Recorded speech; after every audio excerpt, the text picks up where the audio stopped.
কওমি হুজুরদের নিয়ে জামাত ইসলামের পক্ষে দীর্ঘমেয়াদে ঐক্যবদ্ধভাবে পথ চলা সম্ভব নয়। ক্লিয়ার কাট কথা, একদম full stop. For the time being সাময়িক ঐক্য সম্ভব, যেটা চরমনের সাথে হয়েছিল, যেটা জমিয়তের সাথেও জামাতের ঐক্য ছিল, এবং হেফাজত জামাতও মিলেমিশেও কাজ করেছে। একদম সরাসরি হেফাজতের শীর্ষ নেতারা জামাতের সহায়তাও নিয়েছেন, একে অপরকে ভাই বলে জড়িয়ে ধরে গলাগলিও করেছেন, আমি সবই বলবো। কিন্তু ফর দি টাইম বিং এই কওমি সম্প্রদায়টা বাংলাদেশের যে মাদ্রাসা ভিত্তিক একটা সংকীর্ণ গোষ্ঠী, তাদের চিন্তা চেতনা দর্শন এতটা সংকীর্ণ, তাদের নিয়ে তার চাইতে সবচেয়ে বড় বিষয় হচ্ছে যে কওমি নিজেদের মধ্যে কোনো ঐক্য হবে না, সম্ভব নয়।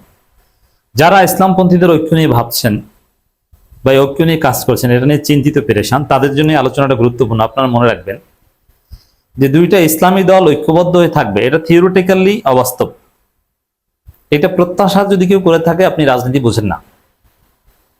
দুইটা ইসলামী দল যদি আল্লাহর সন্তুষ্টির জন্য হয়ে থাকে, তাহলে তো দুইটা হওয়াই উচিত না, ওই দুইটা তো একটা হওয়া উচিত। আপনি অস্বীকার করতে পারবেন?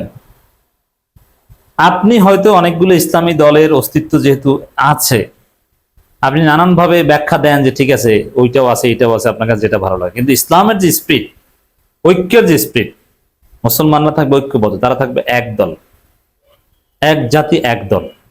বিভেদ, আলাদা আলাদা প্ল্যাটফর্ম, এগুলো থাকবে না। যদি মার্জ হয়ে যেতে পারে, সাপোজ বাংলাদেশে একদম সেই আকীদার 10টা দেওবন্দি দল, তারা যদি মার্জ হয়ে একটা দল হতে পারে হেফাজতের নেতৃত্বে, এটা ইসলামের সুন্নাতের ইসলামী ঐক্যের কাছাকাছি। এটাই তো দাবি, যে এত আলাদা আলাদা থাকবে না, আমরা এক হয়ে যাব, যেহেতু আমাদের আকীদা এক। বাংলাদেশে আহলে হাদিসের অনেকগুলো প্ল্যাটফর্ম আছে, জমিয়তে আহলে হাদিস বাংলাদেশ, আহলে হাদিস সুববান, এরকম অনেক কিছু আছে। তো এরা সবাই মিলে যদি এক হতে পারে তাহলে ভালো না? এটাই তো ইসলাম শিখায়। যারা ইসলামী রাজনীতি করে তাদের সবার মূল কথা কিন্তু এক, যে আল্লাহর জমিন আল্লাহর আইন কায়েম করতে চাই, আমরা কোরআন হাদিস অনুযায়ী দেশ চালাতে চাই। সবাই উপরে উপরে এটা বলে, বাস্তবে যাই হোক না কেন। এখন এইটাই যদি তাদের মনের কথা হয়ে থাকে যে আমরা আল্লাহর জমিন আল্লাহর আইন কায়েম করতে চাই, কোরআন সুন্নাহ অনুযায়ী দেশ চালাতে চাই, পার্লামেন্টে আমরা কোরআনের আইন পাশ করতে চাই, এই তো সহজ কথা। এটাই যদি এটা হয়ে থাকে তাহলে আপনার এখন আবার তারা বলে যে আমরা দুনিয়ার লোভে রাজনীতি করি না, ক্ষমতা আমাদের কাছে মুখ্য নয়, প্রধানমন্ত্রী এমপি মন্ত্রী হওয়ার জন্য করি না। ঠিক আছে, তাহলে তো এত আমির দরকার নেই। এক আমিরের অধীনে যেহেতু আপনি আমির হতে চান না, আপনাকে বানানো হয়েছে, আপনি আবার কান্নাও করেছেন, আপনি আমির পদটা ছেড়ে অন্য একজনকে দিয়ে দেন, আপনি নায়েবে আমির হিসেবে থাকেন, করেন না? করতে পারবেন? তো ইসলাম যেটা বলে, ইসলামের এসেন্সকে যদি আপনি আমলে নেন, তাহলে এতগুলো ইসলামী দল থাকবে না, বা যারা কার্যকর তারা মিলে এক হয়ে যাবে, একদম মার্জ হয়ে যাবে। এটাই হচ্ছে ইসলাম, এটাই হচ্ছে সুন্নাহ বা সুন্নাহর কাছাকাছি। আর এখন যেটা আছে এটা যে নাজায়েজ সেটা বলবো, এটা জায়েজ। জায়েজ এবং সুন্নাতের মধ্যে পার্থক্য আছে। অনেকগুলো প্রতিষ্ঠান থাকা জায়েজ, কিন্তু এগুলো মিলে একটা হলে ভালো, সুন্নাত। তো এর মানে এই যে আলাদা আলাদা ইসলামী দল, এইটা কেন? আগে এইটা যদি বিশ্লেষণ করেন, জামাতের কথা না বাদ দিলাম, যে জামাত আধুনিক, জামাত মওদুদিবাদী, এটা বাদ। কওমি ভিত্তিক দলগুলোর কথা যদি বলেন, একদম সেম দেওবন্দি দারসে নিজামের মাদ্রাসা ভিত্তিক রাজনীতি করে, বিভাগের অধীনে মাদ্রাসা ভিত্তিক রাজনীতি করে।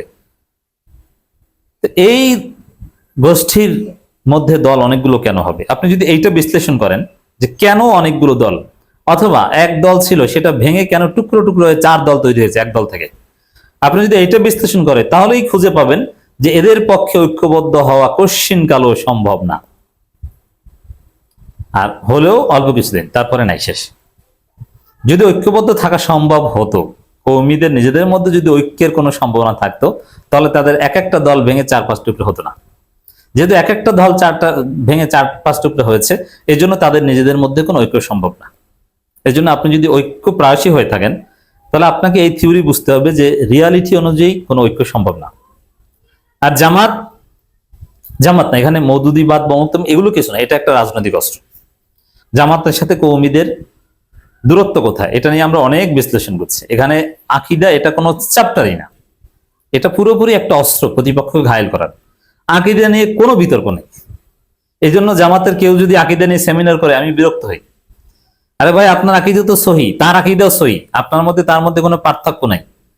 যতটুকু ইখতিলাফ আছে ওটা তাদের নিজেদের মধ্যে আছে, আপনাদের নিজেদের মধ্যেও আছে, জামাতের দুইজন আলেমের মধ্যেও আছে, কওমি দুইজন আলেমের মধ্যেও আছে।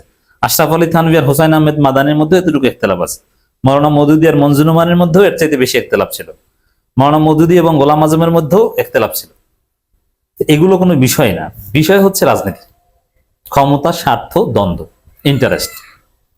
তো সেই জায়গায় ইসলামী দলগুলো তাদের ব্যক্তিগত স্বার্থ, ক্ষমতা, লোভ, পদ পদবীর লোভ, হালুয়া রুটি, সুযোগ সুবিধা, এবং তাদের চিন্তার জগৎ খুব সংকীর্ণ। যেমন বিএনপি আওয়ামী লীগের লোকজন পুরো বাংলাদেশ লুটে পুটে খাওয়ার স্বপ্ন দেখে, আর হুজুরের একটা মাদ্রাসা লুটে পুটে খাওয়ার স্বপ্ন দেখে। যেমন বিএনপি স্বপ্ন দেখে বিলিয়ন অ্যান্ড বিলিয়ন ডলারের চাঁদাবাজির সাম্রাজ্য দখল করব, আর কিছু হুজুর স্বপ্ন দেখে যে আমি নারায়ণগঞ্জ দেওবক মাদ্রাসাটা দখল করব। ওরে ভাই, আপনি স্বপ্ন দেখেন যে আপনি পুরো বেফাক দখল করবেন, ওই রকমের 10,000 মাদ্রাসা দখল করবেন। তা আওয়ামী লীগ বিএনপির সাথে হুজুরদের চিন্তার জগতেরই তো এই পার্থক্য। তো সেই জায়গায় জামাতের যে রিয়ালিটি, জামাত ক্ষমতার জন্য রাজনীতি করে, জলঘোলা কিংবা মাদ্রাসা দখল বা মসজিদ দখল এগুলো নিয়ে জামাতের রাজনীতি না। জামাতের রাজনীতি হচ্ছে মাদ্রাসা মসজিদ বানানোর রাজনীতি এবং ক্ষমতা যাওয়ার রাজনীতি।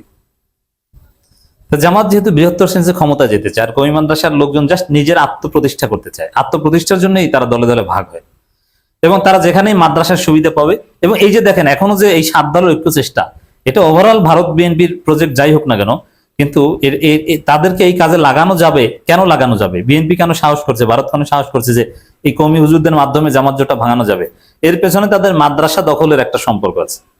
দেখা যায় যে মাদ্রাসাগুলো দুর্বল হয়ে যাচ্ছে, টাকা কমে যাচ্ছে, এবং অমুকে এইটা দখল করছে, তমুকে এইটা দখল করছে।